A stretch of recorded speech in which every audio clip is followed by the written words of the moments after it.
الحمد للہ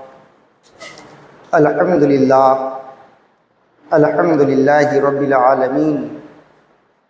والعاقبۃ للمتقین والصلاة والسلام علی سید الاشرف الانبیاء والمرسلین اما بعد فاعوذ باللہ من الشیطان الرجیم بسم اللہ الرحمن الرحیم یا نار کونی بردا وسلام علی ابراہیم صدق اللہ مولانا العظیم وصدق رسولہ النبی الامین المتین المختار الکریم ونحن علی ذلک لمن الشاہدین والشاکرین آمین آمین والحمد للہ رب العالمین۔ آئیے ہم اور آپ سب سے پہلے اپنے اور ساری کائنات عالم کے مرکز عقیدت حضور سید کائنات ارواحنا فدا جناب محمد الرسول اللہ صلی اللہ علیہ وسلم کی پیاری بارگاہ میں عقیدت اور محبت کے ساتھ جی لگا کر ہدیہ درود پیش کیجئے۔ اللہم صلی علی سیدنا شفیعنا و مولانا محمد وعلی آل سیدنا شفیعنا و مولانا محمد جد الحسن والحسین نبی الامی والہ المدارل ابن البدیع الکریم و ابن الکریم صلاۃ و سلاما علیک یا سیدی یا حبیبی یا رسول اللہ صلی اللہ علیہ وسلم۔ برادران ملت اسلامیہ، یہ درود پاک ایک ایسا عمل ہے، درود پاک کی یہ فضیلت اور برکت ہے کہ اگر کوئی انسان کوئی بھی شخص کسی پریشانی میں مبتلا ہے، اور چاہے وہ بیمار ہو، چاہے وہ دنیا کا قرض دار ہو، چاہے وہ کاروبار کی لائن سے فیل ہو، جس معاملات میں وہ مشکل میں پھنسا ہوا ہے، اگر وہ شخص درود پاک پڑھتا ہے، درود پاک وہ درود پاک جس میں محمد اور آل محمد کا نام ہو، تو اللہ رب العالمین اپنے پیارے محبوب مکرم صلی اللہ علیہ وسلم کے صدقے طوفیل میں ان کے توسل اور وسیلے سے درود پاک کی فضیلت اور برکت کی وجہ سے اللہ تبارک و تعالی اپنے محبوب کے صدقے میں اس کی پریشانی کو دور کر دیتا ہے۔ حضرت کعب نام کے صحابی ہیں، نبی پاک علیہ السلام کی بارگاہ میں حاضر ہوئے، اور دو روایتیں ہیں کہ نبی پاک علیہ السلام نے خود پوچھا یا حضرت کعب نے خود عرض کیا بارگاہ رسالت میں، یا رسول اللہ ہمارے پاس جو وقت ہے، 4 حصہ جو ہم کو وقت ملتا ہے، تو 1 حصہ ہم درود پاک پڑھتے ہیں، 3 حصہ دوسرے عملیات کرتے ہیں، دوسرے وظائف پڑھتے ہیں۔ پیغمبر اسلام نے ارشاد فرمایا کہ اے کعب، اگر تم اور اضافہ کر دو اور زیادہ پڑھو تو زیادہ بہتر ہوگا۔ تو آپ نے عرض کیا بارگاہ نبوت و رسالت میں کہ یا رسول اللہ صلی اللہ علیہ وسلم، اب ہم 2 حصہ آپ پہ درود پڑھیں گے اور 2 حصہ دوسرے وظائف پڑھیں گے۔ آقا علیہ السلام نے ارشاد فرمایا اے کعب، اور زیادہ کر دو تو بہتر ہوگا۔ لہٰذا یکے بعد دیگرے نبی پاک علیہ السلام نے ارشاد فرمایا اور زیادہ کرو تو بہتر ہوگا، اور زیادہ کرو تو بہتر ہوگا۔ تو حضرت کعب نے کہا، عرض کیا یا رسول اللہ صلی اللہ علیہ وسلم، ہم سارا وقت جو ہمیں ملے گا ہم آپ پہ درود پڑھیں گے، ہم آپ پہ درود پڑھیں گے۔ تو اللہ کے نبی صلی اللہ علیہ وسلم نے ارشاد فرمایا کہ اگر تم سارے عملیات کو چھوڑ کے اگر خالی درود پاک پڑھو گے تو دنیا اور آخرت میں بھلائی پاؤ گے، مطلب تمہارے حق میں دنیا اور آخرت میں یہ بہتری ہے۔ سارے عمل ایک طرف ہے اور درود پاک کا عمل ایک طرف ہے۔ کیوں؟ اللہ رب العالمین خود ارشاد فرما رہا ہے ان اللہ وملائکتہ یصلون علی النبی یا ایھا الذین آمنوا صلوا علیہ وسلموا تسلیما۔ اللہ رب العالمین اپنے ملائکہ فرشتوں کو حکم دے رہا ہے، ایمان والوں کو حکم دے رہا ہے، اور اللہ رب العالمین کا یہ خود عمل ہے، یہ خود عمل ہے۔ تو اللہ رب العالمین کی بارگاہ میں کوئی بھی حاجت آ جائے، کوئی بیماری آ جائے، کوئی پریشانی آ جائے، قرض میں ڈوب جائیں، کوئی معاملہ دنیا کا پیش آ جائے، اگر آپ کثرت سے درود پاک پڑھتے ہیں محمد اور آل محمد پہ، تو اللہ رب العالمین درود پاک کی فضیلت اور برکت سے آپ کی پریشانی کو حل کر دے گا۔ اللہ رب العالمین نے قرآن پاک میں ارشاد فرمایا یا نارو کونی بردوں و سلام علی ابراہیم۔ حضرت ابراہیم علیہ السلام کے دلائل جب نمرود کے سامنے آئے تو یہ واقعہ سب نے سنا ہوا ہے کہ نمرود کوئی جواب نہ دے سکا۔ جب سارے لوگ میلے میں گئے ہوئے اور میلے سے جب واپس آئے تو حضرت ابراہیم خلیل اللہ نے سارے بتوں کو توڑ دیا، اور جو سب سے بڑا بت تھا اس کی گردن میں کلاڑا لٹکا دیا جس سے توڑا تھا۔ تو جب حضرت ابراہیم علیہ السلام کو نمرود کے پاس پیش کیا گیا تو نمرود سے حضرت ابراہیم خلیل اللہ نے فرمایا کہ سارے بتوں کے جو ٹوٹے پڑے ہیں اور جس کے گردن میں لٹک رہا ہے تو اسی سے آپ پوچھ لیجئے،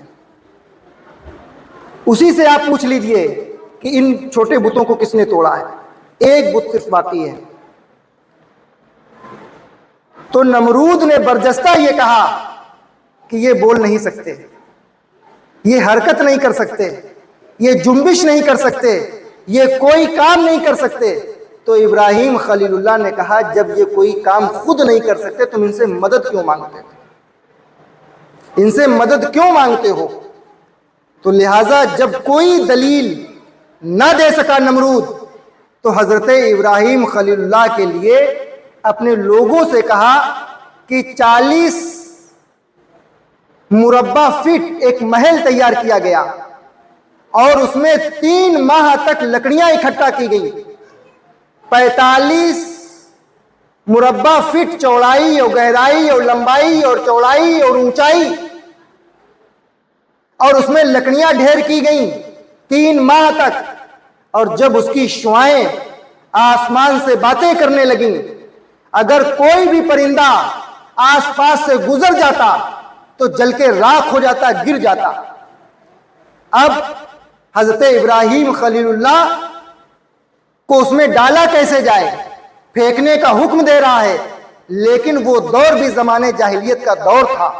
اس دور میں بھی لوگ الٹی سیدھی منتیں مانگتے تھے۔ ایک عورت نے منت مانی، وہ بیمار تھی اور اس نے یہ کہا کہ اگر ہم صحت پا جائیں، تندرست ہو جائیں، تو ہم جس آگ میں ابراہیم خلیل اللہ کو جلایا جا رہا ہے، ابراہیم خلیل اللہ کو جس آگ میں ڈالا جائے گا اسی آگ میں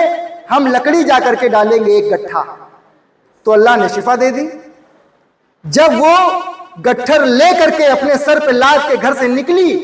تو ابراہیم خلیل اللہ کا ماننے والا ایک شخص نیک دل، اس نے پوچھا خاتون کہاں جا رہی ہو؟ تو کہا کہ ابراہیم علیہ السلام کے لیے جو آتش کدہ تیار کیا گیا ہے، جو آگ کا گھر تیار کیا گیا ہے، اسی آتش کدہ میں ہم جو گٹھر سر پہ لے کے جا رہے ہیں اس میں ڈالنے کے لیے جا رہے ہیں۔ نیک دل انسان نے کہا کہ تم جاؤ لیکن تمہیں وہ جگہ وہ مقام نہیں ملے گا۔ 3 ماہ تک وہ گھومتی رہی لیکن وہ آتش کدہ جہاں پر آگ جلائی جا رہی تھی اس جگہ پر وہ نہ پہنچی اور راستے میں ہی انتقال ہو گیا۔ ہمیں اور آپ کو یہ چاہیے کہ پیغمبر اسلام جناب محمد رسول اللہ صلی اللہ علیہ وسلم نے ارشاد فرمایا اگر تمہیں کوئی منت بھی ماننی ہے، اگر کوئی تمہیں عمل بھی کرنا ہے تو جب تک تم کسی عالم دین یا مفتی دین سے اس کا مسئلہ نہ معلوم کر لو، جب تک تم اپنی کوئی ایسی منت نہ مانو۔ بہت لوگ ایسی منت مان لیتے ہیں کہ اگر ہمارا بیٹا ٹھیک ہو جائے تو گندے حوض میں ہم نہائیں گے، ہماری یہ دعا قبول ہو جائے تو ہم پاکڑ کا پتا چبائیں گے، ہمارا یہ عمل ہو جائے تو ہم مٹی میں لوٹ جائیں گے۔ ان تمام ایسے منتوں کو مانگنا ناجائز اور حرام ہے جس کا تعلق قرآن اور حدیث سے نہ ہو۔ یا کسی اسلاف صالحین کا طریقہ ہو یا اولیاء کاملین کا طریقہ ہو یا صحابہ کا طریقہ ہو یا نبی کا طریقہ ہو، جو طریقہ نبی پاک علیہ الصلوۃ والسلام سے ثابت ہے، جو صحابہ سے ثابت ہے، جو اہل بیت سے ثابت ہے، جو تمام صالحین اور شہداء اور اولیاء کاملین سے جو ثابت ہے، وہ آپ منت مان سکتے ہیں۔ لیکن جب تک اس پہ مہر قرآن اور حدیث کی نہ ہو، اسلام کی مہر نہ ہو اور کسی عالم دین یا کسی مفتی دین کی مہر نہ ہو، تو آپ اس منت کو نہیں مان سکتے۔ لہذا جب حضرت ابراہیم علیہ السلام کو آتش کدہ میں ڈالنے کے لیے تیار کیا گیا، منجلیک شیطان نے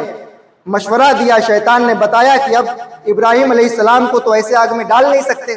کوئی اس کے نزدیک جا نہیں سکتا۔ اس زمانے میں جب کوئی جنگ ہوتی تھی یا کسی دشمن پہ کوئی حملہ کرنا ہوتا تھا تو منجلیک کے ذریعے ایک جھولا بنایا جاتا تھا، اس میں پتھر رکھا جاتا تھا، دونوں طرف بانس لگائے جاتے تھے اور اس جھولے میں پتھر رکھ کے دشمن کی طرف پھینکا جاتا تھا۔ اب بڑا مجمع ہوتا تھا تو جس کے اوپر وہ پتھر گرتا تھا وہ ہلاک ہو جاتا تھا، وہ زمانہ تھا۔ لیکن اسی جھولے کے اندر حضرت ابراہیم خلیل اللہ کے ہاتھوں کو باندھ دیا گیا، پیروں کو باندھ دیا گیا۔ اب روئے زمین پہ ہلچل مچ گئی، اور اس وقت حضرت ابراہیم علیہ السلام اللہ کے سب سے برگزیدہ بندے، نبی اور رسول، اللہ کے دوست ہیں،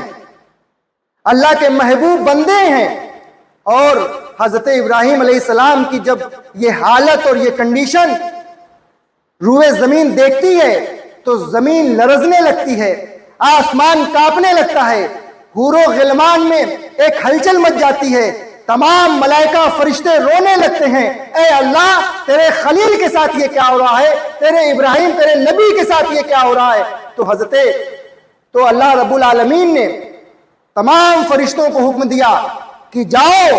حضرت ابراہیم علیہ السلام کے پاس، اگر تمہیں اتنی محبت ہے ابراہیم علیہ السلام سے تو جا کر کے ان کی مدد کرو۔ اب پانی کا فرشتہ، ہوا کا فرشتہ، جبریل، اسرافیل، اسرائیل، میکائیل، سارے فرشتے یکے بعد دیگرے ابراہیم خلیل اللہ کی بارگاہ میں حاضر ہوتے ہیں۔ اے ابراہیم، ہم فلاں فرشتے ہیں، ہمارا یہ نام ہے، اور اگر آپ مجھے اجازت دیں تو ہم ہوا ایسی چلائیں گے یہ آگ کے انگارے ان کے اوپر جائیں گے، یہ خود ہلاک ہو جائیں گے۔ حضرت ابراہیم علیہ السلام نے کہا کہ ہم کو تمہاری ضرورت نہیں ہے، ہم کو تمہاری کوئی ضرورت نہیں ہے۔ لہذا پانی کا فرشتہ پہنچتا ہے، اے ابراہیم میں پانی برساؤں گا، آگ ٹھنڈی ہو جائے گی۔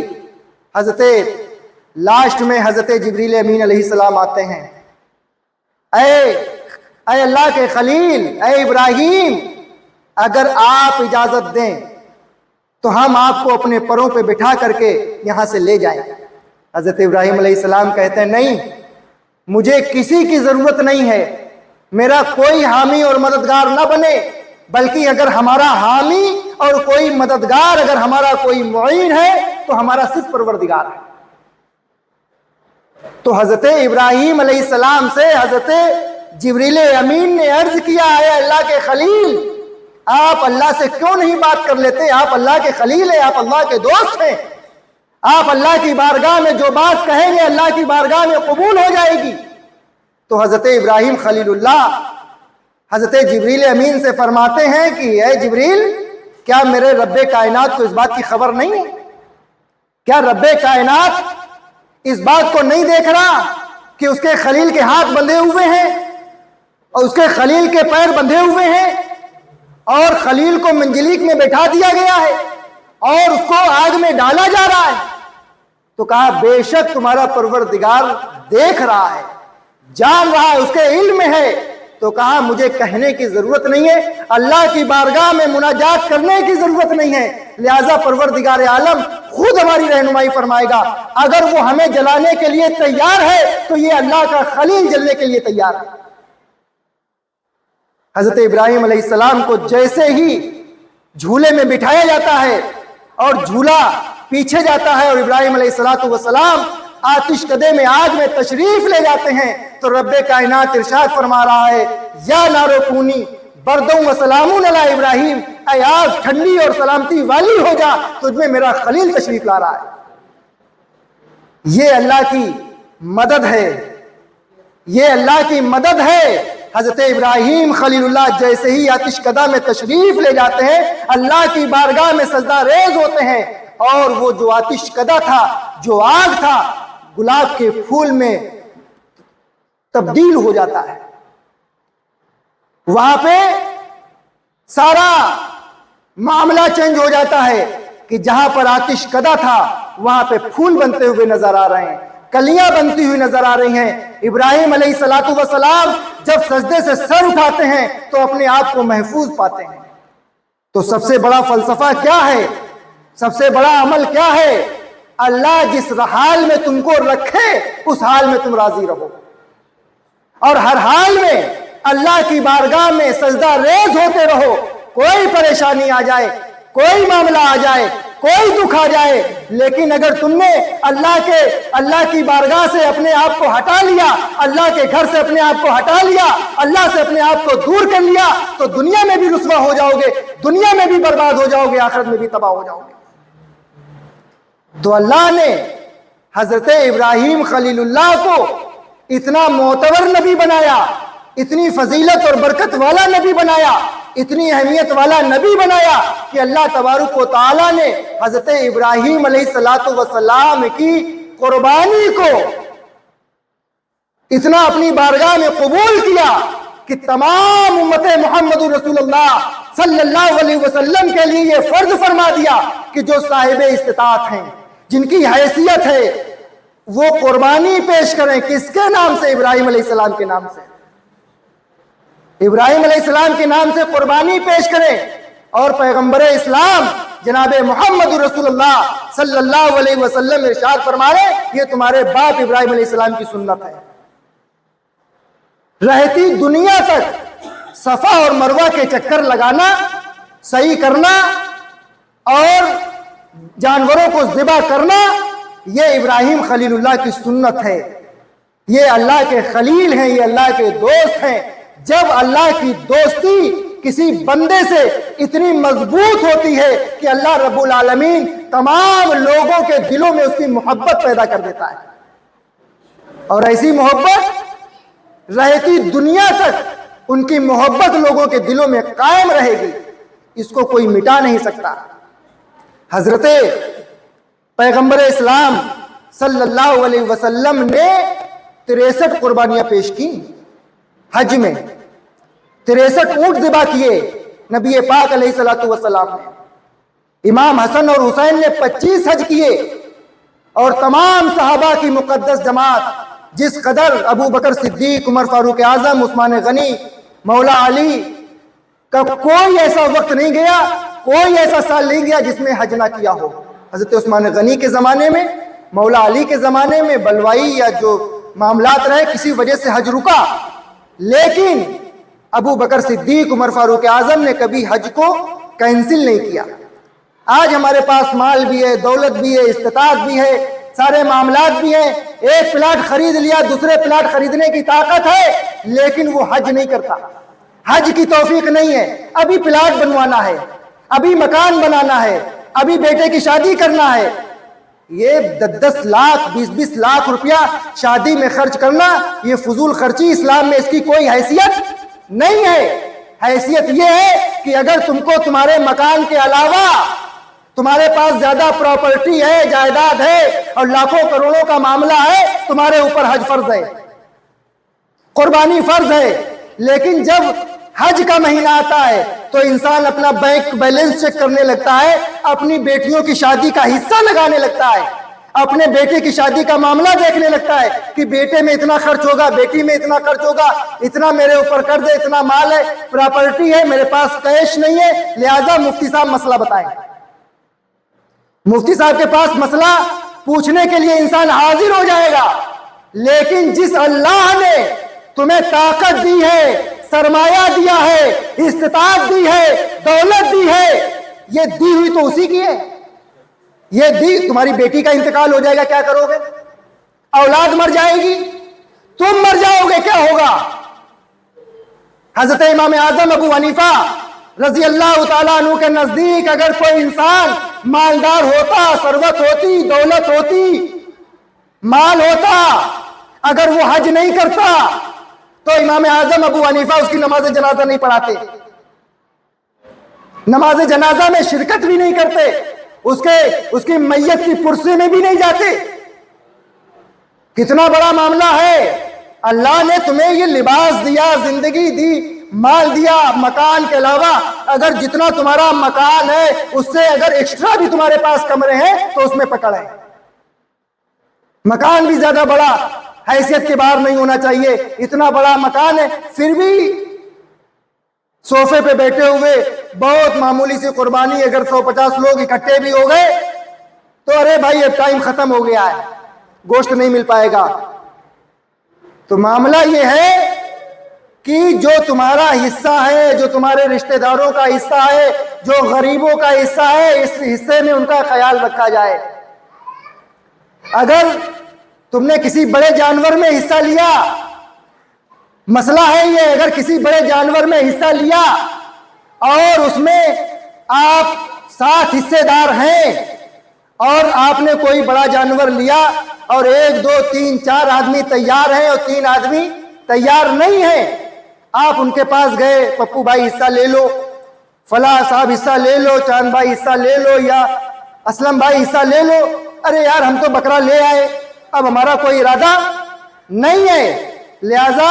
بہت اصرار کیا تو دوستی کے ناطے مروتاً اس نے حصہ لے لیا،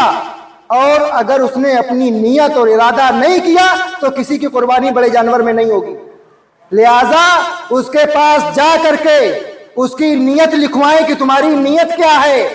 اپنے نام سے، اپنے باپ کے نام سے، اپنے دادا کے نام سے، اپنے کسی بزرگ کے نام سے، یا پیغمبر اسلام کے نام سے، یا غوث خواجہ کے نام سے، کسی کے نام سے کرا رہے تو نام تو لکھاؤ، نیت تو کرو،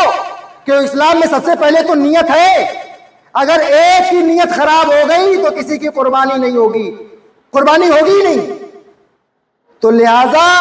کوئی بھی عمل کرتے ہیں تو اس عمل کا جائزہ لے اور اس عمل کا مسئلہ بھی پوچھ لے، اس عمل کا مسئلہ بھی پوچھ لیں کہ یہ ہم کرنے جا رہے ہیں، مفتی صاحب، عالم صاحب، جو مفتی ہو اسی سے پوچھے، جو عالم ہو اسی سے پوچھے، جو غیر عالم ہے اس سے نہ پوچھیں، جو غیر مفتی ہے اس سے نہ پوچھے۔ کیوں؟ مسئلہ تو قرآن حدیث کا وہی بتائے گا نا، غیر تھوڑی بتا پائے گا۔ چلتی پھرتی بات اور یوٹیوب اور گوگل سے نہیں، بلکہ منہ در منہ آمنے سامنے بیٹھ کے مسئلہ پوچھے، تاکہ جو آپ قربانی کر رہے ہیں، جو آپ حج کے لیے جا رہے ہیں، تو سارا مسئلہ آپ کو معلوم ہونا چاہیے۔ اللہ رب العزت کی بارگاہ میں دعا ہے، مولا تبارک و تعالی ہمیں اور آپ کو سب کو کہنے سننے سے زیادہ عمل کی توفیق عطا فرمائے۔